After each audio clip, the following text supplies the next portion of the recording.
Selamat pagi, selamat siang, selamat malam kawan pajak dimanapun Anda berada. Kembali lagi bersama kami, Pajak Muntok Podcast, satu-satunya podcast pajak di Kabupaten Bangka Barat. Oke. Eh, Pada tema kali ini, kami akan membahas mengenai peraturan Perdirjen nomor 24 PJ 2021 mengenai SPT masa unifikasi. Eh, Dalam tema kali ini, narasumber dia adalah Kak Kusuma dan Kak Dewi sebagai penyuluh di KPP Pratama Bangka. Oke, sebelum podcast dimulai, kami mau izin dahulu untuk membuka masker karena kami sudah vaksin booster atau vaksin yang ketiga ya. Oke, jadi insya Allah aman dan dalam pelaksanaan syuting podcast dilaksanakan sesuai dengan prokes. Oke, izin buka masker ya.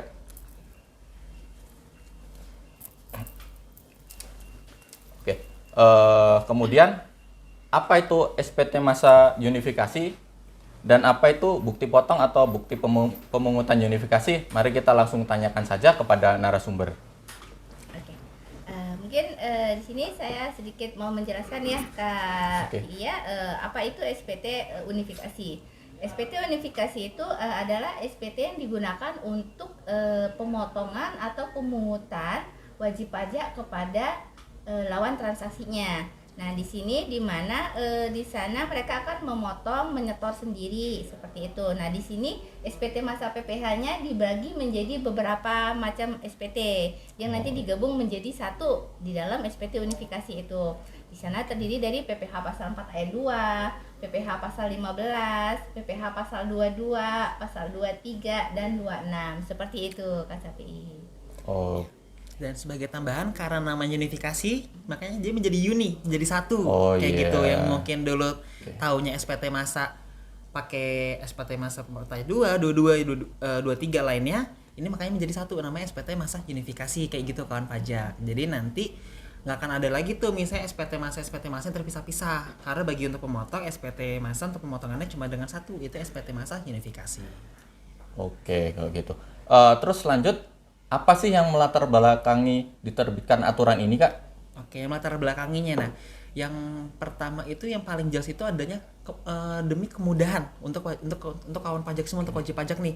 Karena mungkin kalau di KPP nih ya, mungkin Kak Dewi juga nih sama saya nih Kak, mendengar kalau misalkan dari sisi wajib pajak para konsul, aduh banyak banget nih SPT masa, aplikasinya terpisah-pisah nih kayak gitu kan. Nah, makanya dari Dijen Pajak sendiri itu membuat peraturan dan aplikasi yang terbaru yaitu unifikasi ini, buat unifikasi ini agar nanti SPT menjadi satu dan jadi lebih mudah. Jadi nggak perlu lagi tuh misalnya mau lapor SPT 4 ayat 2, 2, 3 ada masing-masing aplikasinya kayak gitu. Terus adanya kepastian hukum. Jadi kepastian hukum di sini tuh jadi bener-bener yang apa yang melatar belakangi bahwa sebelum buatnya SPT itu kita harus buat dulu bukti potong.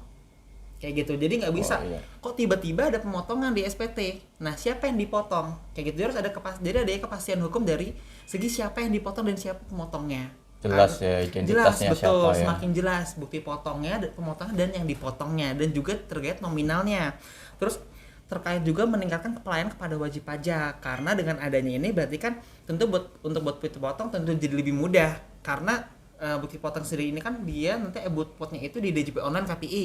Jadi nanti dia semakin lebih mudah diaksesnya karena sudah berbasis online, tidak lagi berbasis offline, berbasis aplikasi. Dia sudah berbasis website di DJP online nanti untuk aplikasinya kayak gitu KPI. Oke. Lanjut. Nah, ini yang wajib pakai aplikasi unifikasi, bukti potong unifikasi ini siapa saja sih, Kak? Yang wajibnya, yang wajibnya itu tadi sudah dijelaskan juga oleh Kak Dewi. Yang wajibnya itu adalah wajib pajak pemotong dan wajib pajak pemungut. Jadi pemungut motongnya siapa? Bukan 21, karena kalau di unifikasi ini dia hanya PPh 4 ayat 2, 23, 22, 15 dan 26. Jadi di sini siapa yang melakukan transaksi atau sebagai yang jadi pemotong PPh 23, 4 ayat 2 atau pemungut PPh 22 atau yang lainnya kayak gitu, tapi tidak yang 21 karena tidak dimasukkan di aplikasi ini. Belum termasuk ya. Belum termasuk, betul. Jadi pertanyaannya siapa yang wajib adalah wajib pajak menjadi pemotong. Baik pemotong 234 ayat 2 dan pemotong lainnya atau pemungut PPh 22 kayak gitu KPI. Terus sebagai informasi juga di aplikasi ini tadi kan saya mau mengatakan lebih mudah ya. Nah, di aplikasi ini wajib pajak ketika buat bukti potong itu ada sarana pembuatan billing. Jadi habis buat bukti potong bisa buat billing lalu lapor. Oke, Kayak jadi gitu. istilahnya langsung ini ya, nggak perlu 2 kali ya, harus Betul. bikin bukti potong lanjut bikin billing lagi Betul. gitu. Apalagi nanti masih bisa salah juga ya. Betul. Jadinya kalau misalkan dulu buat bukti potong masih salah nih. Aduh, kodenya apa? Nah, kalau bukti potongnya udah bener, billingnya langsung buat aja di aplikasi itu karena billingnya pasti langsung tergenerate langsung sesuai dengan bukti potong yang dibuat. Jadi kalau billingnya salah berarti karena bukti potongnya salah kayak gitu. Makanya kita mungkin menyebutnya one stop application. Karena dari bukti potong sampai dengan lapor semuanya ada di situ. Tapi berarti kalau kayak gitu nanti lebih ke arah per bukti potong ya satu kode billing ya. Betul, kayak gitu. Jadi kan biar pas juga, takutnya nanti wajib pajak juga, aduh bayarnya bener nggak nih nominalnya kayak gitu. Makanya satu bukti potong, satu billing juga. Karena biar lebih kan lebih langsung ya KPI buat billingnya juga lebih mudah. Meminimalisir kesalahan. Kesalahan. Biasanya kan kadang teman-teman salah, oh kode jenis setornya apa ya? Iya. Jadi meminimalisir tadi, balik lagi ke tujuan utama tadi, Utamanya. tapi mempermudah. Jadi dalam satu aplikasi semuanya langsung jadi, betul. baik bukti potong, baik Buat kode billing. SPT-nya, buat kode Siap. billingnya, jadi langsung lapor di situ KPI. Biasanya kan kita harus buka untuk SPT 4 ayat 21 kan ribet Oh, tuh. iya. Nah, Betul. jadi balik lagi ke tadi utamanya tadi kemudahan bagi Iya. teman-teman wajib pajak seperti itu Kak Sapi. Siap. Oke. Terus ini lagi ya, mungkin kita sedikit mereview ini ya. Kewajibannya tadi ya, pemotong atau pemungut itu dari awal apa aja sih Kak? Mungkin dari awal ya, apa aja yang harus mereka lakukan terkait pemotongan atau pemungutan itu gimana? Oke, baik. Mungkin sedikit agak merefresh bahwa kewajiban ber-NPWP itu kan yang pertama kan adalah lapor nih. Ya. Nah, bagi wajib pajak badan selain memiliki kewajiban lapor tahunan ada juga SPT masa untuk kalau mereka memang sebagai pemotong dan pemungut kayak gitu KPI ya. Iya. Nah, kewajiban dari segi untuk SPT masa sendiri pertama, mereka itu wajib namanya buat bukti potong atau bukti pungut. Jadi ketika mereka bertransaksi wajib nih, oh saya punya transaksi PPh 23, oke, kamu saya potong, kita buat bukti potong, terus habis udah dibuat bukti potongnya diserahkan kepada lawan transaksinya. Karena mungkin bagi lawan transaksi untuk kredit pajak KPI, Oh iya bener ya juga kan, ya. betul kan. Nah, habis itu mereka storein sendiri untuk PPh-nya. Ketika sudah store untuk PPh-nya bagi si pemotong itu wajib lapor SPT masanya. Di mana untuk lapor SPT masanya sendiri ini itu paling lambat tanggal 20 bulan berikutnya. Jadi misalnya bulan Maret, masa Maret paling lambat di bulan April tanggal 20 untuk SPT masa. Seperti itu.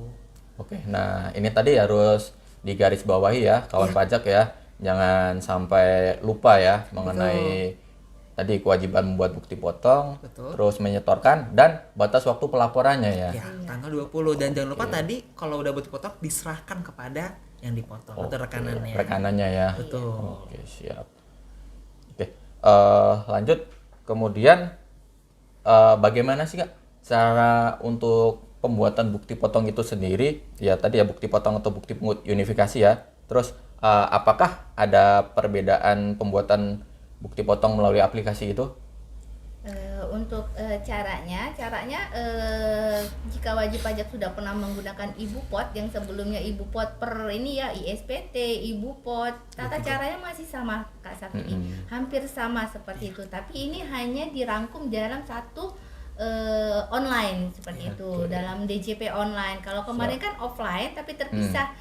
Ada IbuPot untuk 3, ada ISPT untuk 4 ayat 2, seperti kalau sekarang digabung jadi satu namanya unifikasi, SPT unifikasi di DJP online. Nanti kawan-kawan pajak tinggal buka aja di DJP online, login. Terus nanti tinggal masuk, dia bisa input manual langsung seperti itu per PPh-nya, atau nanti bisa jika datanya banyak dia bisa pakai mekanisme ekspor impor seperti itu Kak Sapi. Konsepnya hampir sama. Oh iya, jadi tetap ini ya. Ada fitur juga ya untuk mempermudah tadi ya impor ya kalau misal datanya banyak kayak gitu. Betul. Apalagi di SPT Unifikasi ini kan banyak jenis pajaknya Kak ya. Iya. Karena kalau misalkan banyak kayak gitu mungkin agak menyulitkan. Makanya ada namanya mekanisme impor. Impornya nanti dalam bentuk file Excel. Mungkin bagi wajib pajak badan yang sudah menggunakan EBUPOT PPh 23 itu sudah tidak bingung lagi nih mekanisme impornya ini, dan mungkin alur-alurnya buat bukti potong dulu kah atau bayar billing dulu gitu. Nah, dari mereka pas kalau sudah pernah EBUPOT 23 mungkin sudah nggak bingung lagi. Oh iya dulu Kayak ini gitu. ya sudah diberlakukan dahulu ya. Iya, yang betul. EBUPOT pasal EBUPOT 23 pasal ya. 23. Oke. Terus lanjut ya Kak. Iya, boleh. Kan kalau dulu waktu aplikasi offline, Iya. dulu kan sebelum kita laporkan ke KPP itu kan masih bisa kita edit dulu ya. Nah, ini kalau di aplikasi EBUPOT Unifikasi ini, kalau misalkan kasusnya sudah pernah dilaporkan Iya. atau sudah diposting, nah itu gimana Kak? Apakah masih bisa dibetulkan gitu? Oke. Pertama, fitur yang paling pertama itu adalah membuat bukti potong dulu KPI kan ya. Nah, Iya. ketika misalnya nih kalau dari kami sih selalu mengatakan ketika wajib pajak bertanya, Pak kalau misalnya salah gimana gitu kan. Nah, kalau kami selalu mengatakan dulu, Pak pastiin yang Bapak buat gak boleh salah, karena kalau salah kan mau nggak mau harus edit dulu nih entarnya kemudian, karena ada fitur edit. Tapi edit di sini itu kalau misalkan wajib pajak belum lapor. Kalau misalkan lapor kan nanti ranahnya pembetulan. Oh iya. Nah, jadi fitur pertama buat dulu. Misalnya salah Kak gimana gitu kan, bisa diedit Pak, kayak gitu. Tapi dieditnya ingat harus yang benar, jangan sampai nanti masih ada keliru lagi nih. Kan udah capek-capek buat gitu kan. Nah, malah masih salah. Kayak gitu. Kalau udah buat bukti potong ngapain? Nah, angka selanjutnya adalah posting. Kalau udah posting masih bisa edit nggak? Masih bisa diedit. Kalau posting selama belum dilapor. Karena kalau lapor tadi kami katakan ranahnya pembetulan. Kayak gitu. Terus kalau misalkan sudah lapor nih tapi bukti potongnya salah karena nggak jadi transaksi, gimana? Ada fitur hapus. Tapi kalau hapus itu berarti membatalkan bukti potong namanya. Kalau misalkan masih belum dilapor, hapus bukti potong, dia nggak akan mempengaruhi pelaporan karena kan belum lapor ya. Tapi kalau udah lapor berarti artinya batal bukti potong. Nah, jadi tolong dipastikan kawan pajak jadi transaksi apa enggak kayak gitu. Terus kalau memang jadi transaksi, pastiin transaksinya apa. Jangan sampai transaksi misalnya jasa manajemen masuknya ke PPh 22. Kan salah tuh, jasa manajemen harusnya kan PPh 23. Iya. Gitu, sudah tarifnya beda, transaksinya salah kayak gitu. Terus sebagai tambahan juga untuk yang di unifikasi ini sama dengan PPh 23, ya PPh 23 bahwa di sini menggunakan juga namanya sertifikat elektronik. Kayak gitu. Karena sudah online jadi sebagai identitas verifikasi.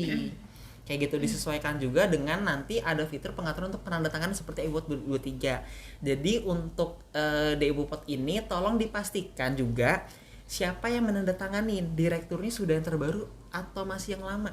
Karena kalau misalkan masih yang sudah terbaru nih tapi namanya belum diubah, waduh nanti pertanggungjawaban kalau salah ke siapa kayak gitu. Jadi tolong diupdate juga untuk dari segi pengaturan penandatanganannya. Kalau misalkan memang sudah yang terbaru, tolong yang lama dinonaktifkan di fitur EBUPOT Unifikasinya, lalu nanti ditambahkan dengan yang baru kayak gitu KPI. Jadi tenang aja KPI, jika memang kita masih ada kesalahan seperti itu yang tidak disengaja, kita masih ada fitur edit, masih ada fitur kalau memang salah kita masih bisa hapus jika belum diposting, dan bahkan jika memang sudah terlapor pun kita masih bisa pembetulan seperti itu. Jadi prinsipnya sama seperti lapor seperti yang dulu masih yang kita pisah-pisah, sama aja KPI. Jadi masih tetap bisa kita edit, kita hapus jika salah, dan kalau memang sudah terlanjur lapor kita masih bisa melakukan pembetulan seperti itu Kak KPI. Oke, kalau ini ya peraturannya sendiri untuk penggunaan aplikasi EBUPOT Unifikasi ini sendiri sudah wajib dipakai ini per kapan ini Kak? Nah, kalau berdasarkan peraturan Dirjen Pajak nomor 24 tahun 2021, itu sebenarnya sudah bisa digunakan dari bulan Januari. Tetapi dikatakan dalam peraturan tersebut sudah wajib digunakannya per masa April. Masa, bukan bulan KPI. Iya, masanya. Karena kalau masa Maret mereka masih bisa pakai SPT untuk wajib pajak. Tapi kalau per masa April itu sudah wajib menggunakan EBUPOT Unifikasi, karena mungkin agak bingung kalau kita menggunakan bulan dan masa ya KPI ini per harus masa juga Aprilnya. Masa ya tadi Masa ya, Aprilnya. April. Kayak Masa gitu. April Masa April berarti yang 2022. dilaporkan untuk Di bulan Mei paling lapornya. lambat di 10 Mei 2022. Oke. terus tadi ini ya, seperti yang Kak Kusuma tadi udah sampaikan, syarat untuk bisa melaporkan SPT unifikasi ini harus ada sertifikat elektronik ya. Betul. Oke, mungkin ini ya sedikit dikasih tahu aja ya buat kawan pajak ya, untuk pengajuan sertifikat elektronik ini kemana sih Kak? Dan mungkin cara pengajuannya. Cara pengajuannya. Ya. Oke, baik. Untuk cara pengajuannya nanti kawan pajak semua bisa ke KPP terdaftar karena nanti harus pakai surat permohonan KPI untuk meminta sertifikat elektronik. Nanti ada formulirnya, ada lampiran-lampirannya. Untuk lampirannya sendiri itu nanti ada fotokopi KTP, untuk yang fotokopi KTP direktur, fotokopi NPWP direktur, fotokopi NPWP badannya, lalu nanti ada pas foto direktur ukuran 4x6 itu bentuk soft copy aja, terus nanti ada formulir tentang cap kayak gitu dan juga fotokopi akte. Nanti ada namanya formulir permintaan sertifikat elektronik. Nanti silakan diajukan ke KPP terdaftar, ke TPT, loket TPT langsung. Nanti akan diberikan sertifikatnya untuk bisa menggunakan aplikasi e-Bupot Unifikasi ini. Oke. Untuk kawan pajak yang misal jauh ya, Iya. bisa ke ini ya, KP2KP yang terdekat. bisa juga ya. Bisa. Oke, asalkan ini ya masih dalam satu lingkup KPP ya. Betul, asalkan masih dalam satu unit eselon 3-nya KPI Oh, iya. kayak gitu. Oke, soalnya kan tahu sendiri ya Kak ya, kalau misalkan kita ini di kabupaten Ya. pasti wilayahnya tersebar Iya, jauh lumayan ya. jauh KPI Iya. betul. Oke. Kayak gitu. Dan karena nih online KPI dia kan di website DJP online nih. Jadi jangan lupa ingat-ingat untuk sandi DJP online ya. Kayak gitu. Iya, bagi teman-teman pajak yang belum terbiasa online, sekarang mari kita belajar cara lapor online KPI seperti itu. Jadi nanti ke depan kita diarahkan semuanya online. Nah, jangan lupa untuk online kita harus punya EVIN. Nah, Seperti betul. itu. Oh iya, ini Nah, tadi ya. kita cerita panjang lebar Ibu, nanti teman-teman yang belum online, aduh itu DJP online gimana masuknya? Oh Seperti iya, itu. justru ini yang paling penting juga Iya, ya. Kak Sapi. Jadi kita harus registrasi DJP online dulu. Registrasi DJP online itu syaratnya kita harus punya EVIN. EVIN bisa diajukan langsung ke KP2KP yang terdekat atau ke KPP, atau juga bisa via WA atau email seperti Oke, itu. siap. Nanti jika sudah dapat EVIN, kita registrasi online, barulah tadi kita sertifikat elektronik, baru nanti kita bisa lapor dengan menggunakan e-Bupot Unifikasi seperti itu Kak Sapi. Oke. Ya. Sudah ini ya, sangat lengkap sekali ya Iya. Kak. penyampaian dari Kak Kusuma dan Kak Dewi ya mengenai e-Bupot Unifikasi ya. Oke. Oke. Ini sepertinya mungkin materi kita sudah cukup ya. Oke, mungkin nanti kalau misalkan kawan pajak mungkin masih ada yang ingin ditanyakan atau bingung, bisa ditanyakan di kolom komentar atau bisa tanya langsung ya, menghubungi ke kontak center KPP Pratama Bangka atau KP2KP Mutok bisa juga ya. Gitu. Oke. Terima kasih Kak Kusuma dan Kak Dewi atas penyampaian materinya. Semoga dapat ini ya mencerahkan bagi kawan pajak ya yang mungkin masih bingung-bingung terkait tadi ya e-Bupot Unifikasi. Oke, kalau gitu kita tutup saja acara podcast ini Kak ya. Kita lakukan dengan semuanya ini ya. Pajak Kuat Indonesia Maju ya. Oke, nanti saya sebutkan Pajak Kuat, Kak Kusuma dan Kak Dewi yang Indonesia Maju. Oke, saya hitung ya. 1 2 3. Pajak Kuat Indonesia Maju. Maju.